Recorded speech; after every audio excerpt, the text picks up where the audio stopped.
Hello alien Pokémon card fans, இன்றைக்கி நம்ம பார்க்க போகிறது ஒரு ஒன் பீஸ் தேரி. ஏன்டா போகிமான் தானடா பேர் வச்சுருக்க, அனிமே என்ன பண்ணுறேன்னு கேட்காதீங்க. போகிமான் கார்ட்ன்ற எனக்கு ரொம்ப கஷ்டமாக இருக்குது. அனிமே கண்டென்ட் வரும், ஆனால் போகிமான் கண்டென்ட் வரும். இனிமேல் நீங்கள் கவலைப்பட வேணாம். சரி, இன்றைக்கி நம்ம பார்க்க போகிற ஒன் பீஸ் தேரி என்னன்னா, பிளாக் பியர்ட் ஏற்கனவே ஒரு டெவில் ஃப்ரூட் சாப்பிட்ருக்காரு கைஸ். ஏன்னா ஷேங்க்ஸ் ஃபஸ்ட்டு அப்பேர் ஆகும் போதே அவர் தலையில் ஒரு ஸ்கார், அவர் மெரைன் ஃபோர்டுக்கு வந்தோடனே அவர் என்ன சொல்லுவார்னா, பிளாக் பியர்ட் வருவார்ல, அப்போ இந்த ஸ்காரை யார் கொடுத்ததுன்னு கேட்பாள்ல. அப்போ அந்த ஸ்காரை கொடுத்தது யார்?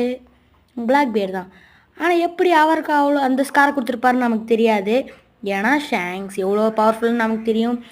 அதனால தான் பிளாக் பியர்ட் ஏற்கனவே ஒரு டெவில் ஃப்ரூட் சாப்பிட்ருக்காருன்னு என்னோட தேரி. அது என்னன்னா, ஸ்கை நோமி model guardian of hell Cerberus இன்னும் 2 டெவில் ஃப்ரூட் சாப்பிட்டாரு. 3ஆவது சாப்பிட்டுட்டாரு கைஸ்.